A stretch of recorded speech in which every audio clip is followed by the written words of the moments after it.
Mexican authorities said they had arrested the reputed mastermind of a drug ring that shipped 2 tons of cocaine a month into the United States. Felix Gallardo was arrested in Guadalajara, and in his hometown in Sinaloa State, the entire local police force was arrested. Judy? Tonight we resume our special series on drug abuse in the United States. It began on Monday, but was uninterrupted by everybody's preoccupation with Libya last night. Every night this week and next week, the News Hour will focus on a different aspect of the drug problem. Tonight, it is the Mexican connection. Drug enforcement officials estimate that Mexico supplies 1/3 of all the heroin available in the U.S., providing more heroin for American addicts than any other country in the world. Mexico is currently the second largest supplier of marijuana, and U.S. officials say it may soon surpass Colombia to become number 1. Mexico is also an important transshipment point for cocaine. Authorities estimate that up to 30% of all the cocaine available in the United States now passes through Mexico en route from South America. Correspondent Charles Krause has been looking at the Mexican connection. Sinaloa, Mexico. Government helicopters on the lookout for marijuana and poppy fields in the high Sierras. Deadly poppies used to make heroin are fumigated and destroyed. But it's just one field among thousands. Since 1982, heroin exports from Mexico to the United States have increased by 30%. Según datos proporcionados por el teleauditorio, 12,000 toneladas de marihuana. Chihuahua, Mexico. Local television reports Mexican police have carried out the largest drug raid in history. 4.4 million pounds of marijuana destroyed. More than 3,000 campesinos detained. But despite the raid, marijuana remains a billion-dollar industry. According to U.S. drug enforcement officials, since 1982, marijuana production in Mexico is up 700%. Mexico City. Air travelers from Latin America are monitored by television cameras. Some are caught with cocaine concealed in their luggage, diluted in whiskey bottles, hidden in batteries, even in radios. But those who escape far outnumber those who are caught. Organized drug traffickers in Mexico now handle as much as 30% of the cocaine shipped from South America to the United States. On all 3 fronts, cocaine, heroin, and marijuana, U.S. officials say the Mexican government is losing its war on drugs. My colleagues and I feel an enormous frustration. John Gavin, the U.S. ambassador to Mexico. I think that there are some very good people in the Mexican government who are truly with us in this fight. Unfortunately, they seem to be few, and unfortunately, their efforts seem to be frustrated very often, too. A decade ago, the government appeared to be winning the battle. Mexico's drug traffickers were on the run. But then in 1982, the country's oil boom went bust and the economy went into a tailspin. About that time, more and more farmers in the mountains, faced with the prospect of growing poverty, turned to growing illegal drugs. For them, economic survival came in the form of opium poppies. They're the first link in the heroin chain that stretches from here to the United States. Why do the farmers plant poppies? Simple, because Mexico is a poor country and the profits from heroin are enormous. The farmers can earn 5 to 10 times more growing these beautiful but deadly flowers than they can beans or corn. Because of the enormous profits, poppy production in Mexico has expanded dramatically. In the past, it was limited to 3 states, Sinaloa, Chihuahua, and Durango. Today, poppies are being grown in 5 additional areas. Taken together, illegal drugs may now be Mexico's biggest money earner. We talk in terms of $70 to $90 billion worth of drug business in the U.S. every year. Mexico certainly has a good piece of that. David Westrade is Assistant Administrator for Operations at the Drug Enforcement Administration in Washington. You could probably say maybe 25% of 90 billion, 25 billion dollars, but that's just really a very wide speculation. But certainly billions. Find their way back into Absolutely. Mexico each year. Yes.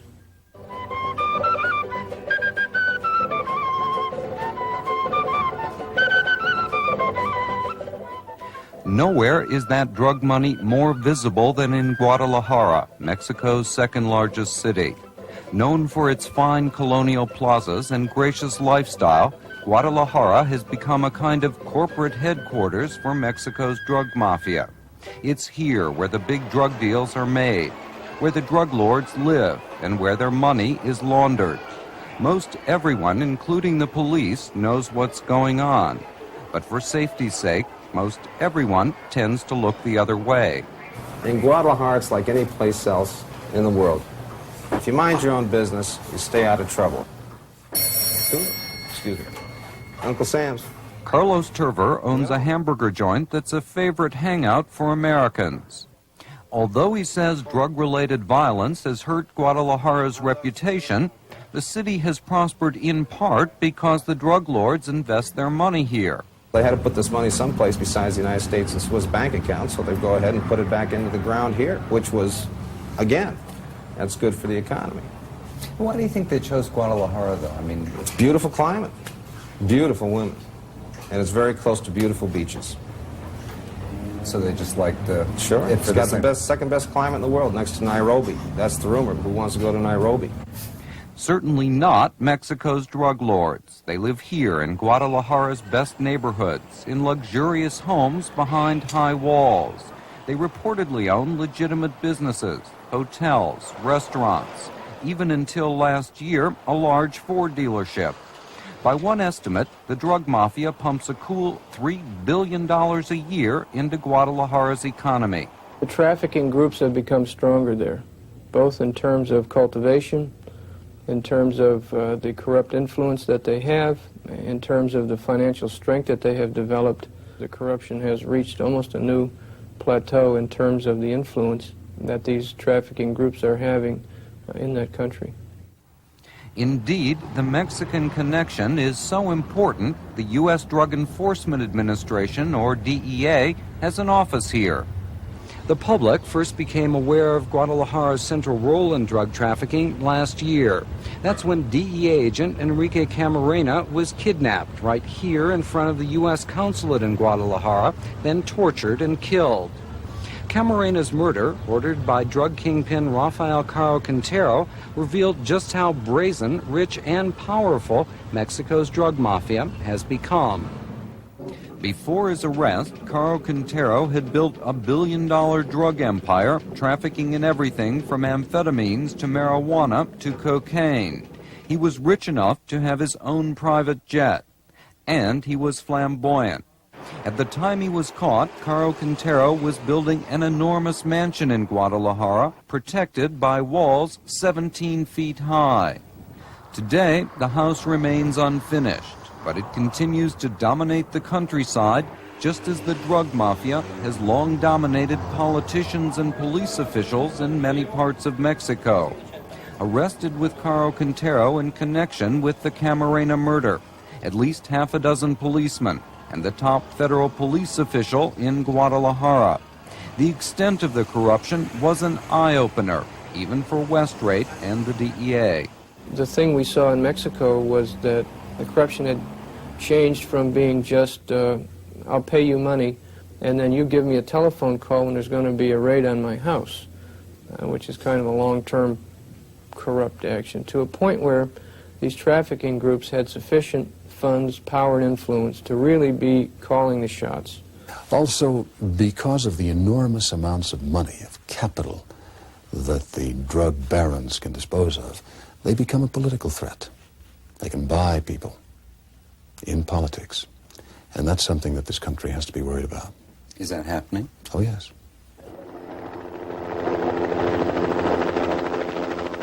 Because corruption is deeply rooted at the local level, U.S. and Mexican authorities have pinned their hopes on a federal drug eradication program. Government helicopters carrying herbicide find, then destroy marijuana and poppy fields before they're harvested. Begun in the 1970s, aerial eradication has been expanded under Mexico's current president, Miguel de la Madrid. The U.S. contributes $9 million a year. Jose Maria Ortega Padilla is in charge of the eradication effort. Mexico's Deputy Attorney General, he says destroying drugs at the source has proved to be more effective than trying to arrest farmers or drug traffickers. Yo pienso que los resultados que se han obtenido en los últimos meses. I think the results obtained in recent months, particularly in the last 2 or 3 months of this year, are encouraging. An important quantity of poppy fields were successfully destroyed, as well as marijuana fields. Que, insisto, de ninguna manera acepto que estamos perdiendo. In no way do I accept that the battle is lost, or that we are losing. The problem at this point, though, is that the cultivation is outstripping the capability of that eradication program, and therefore we're seeing more drugs available in the United States from Mexican sources. The Mexican government claims to have eradicated 9,000 acres of marijuana and poppies last year, but that didn't stop the country's farmers from producing a record crop.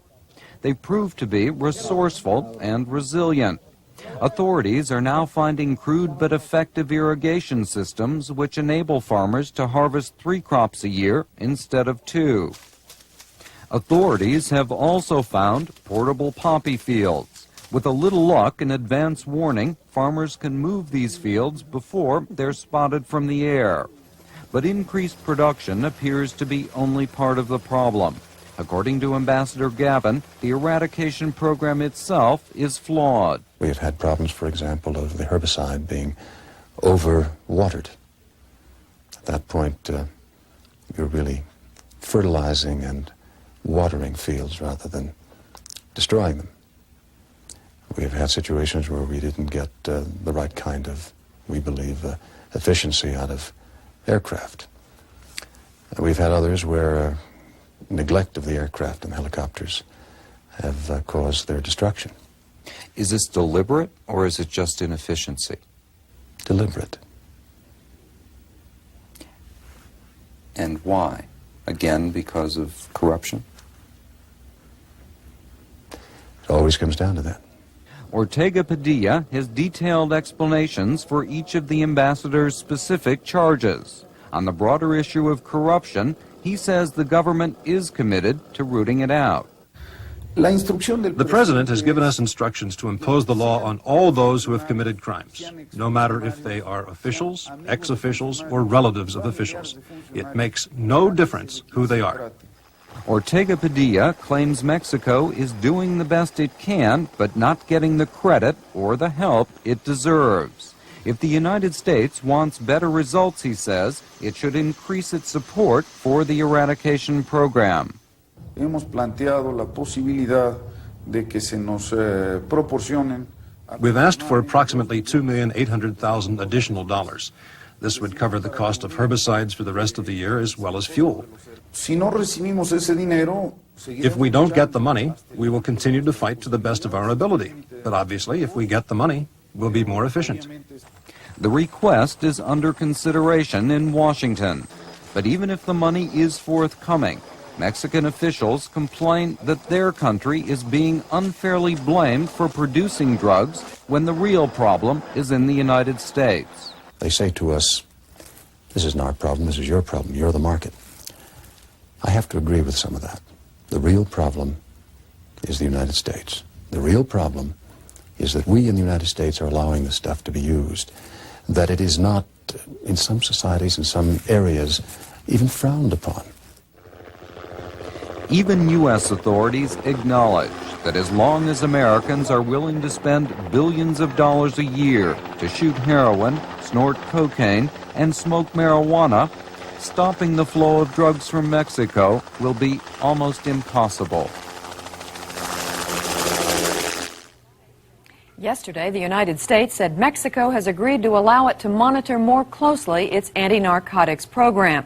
The two governments will exchange intelligence information, and U.S. observers will be allowed to participate more fully in verifying Mexico's eradication efforts. Tomorrow, the drug trail moves from the growing fields of Mexico to the lush mountains of Colombia. We'll get a rare look at how peasants in one village are turning out millions of dollars worth of cocaine that finds its way to the streets of America.